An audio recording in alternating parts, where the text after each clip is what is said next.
জলদের সাথে যেসব ভাইরা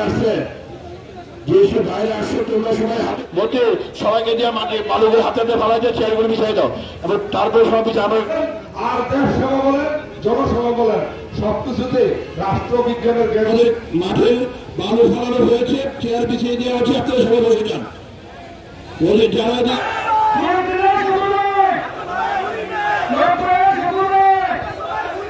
আমি মিশর শরফত আলী সুমু ভাইকে অনুরোধ করব, উনি যেন সবসময় এই মজলুম এলাকার মজলুম জননেতা হাতে মিশর শরফত আলী সপুর ভাইয়ের হাতে ধানের শীষ।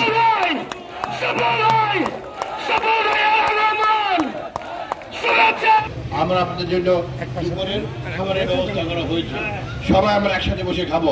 আজকের এই নির্বাচনকে যারা তাল বাহানা করে ফেসিবাদদেরকে উৎসাহিত করছেন আপনারা, তা আপনারা কি ফেসিবাদকে আবার ডেকে আনতে চান? আপনারা দেখেন না 16 বছর শেখ হাসিনা কি হয়েছে, শেখ হাসিনা ফেসিবাদরা কীভাবে করেছে। তাই আমি অনুরোধ করব তাদেরকে, এই গোষ্ঠীকে, আপনারা নির্বাচনে চলে আসেন, দেশটাকে ভালোবাসুন, দেশের দিকে চিন্তা করেন।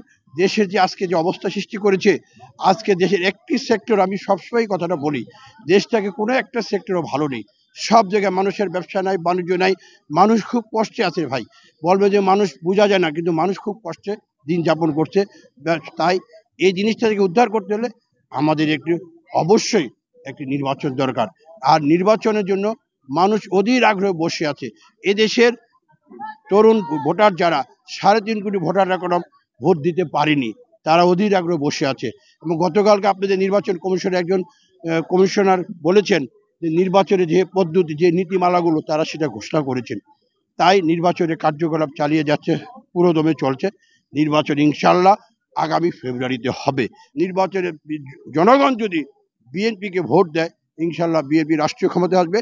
আমাদের নেতা তারেক রহমান বাংলাদেশের প্রধানমন্ত্রী হবেন এবং এই অন্যায়, অত্যাচার, জুলুম এবং যে হত্যা, গুম, এর বিচার বাংলাদেশের মাটিতে ইনশাল্লাহ হবেই হবে।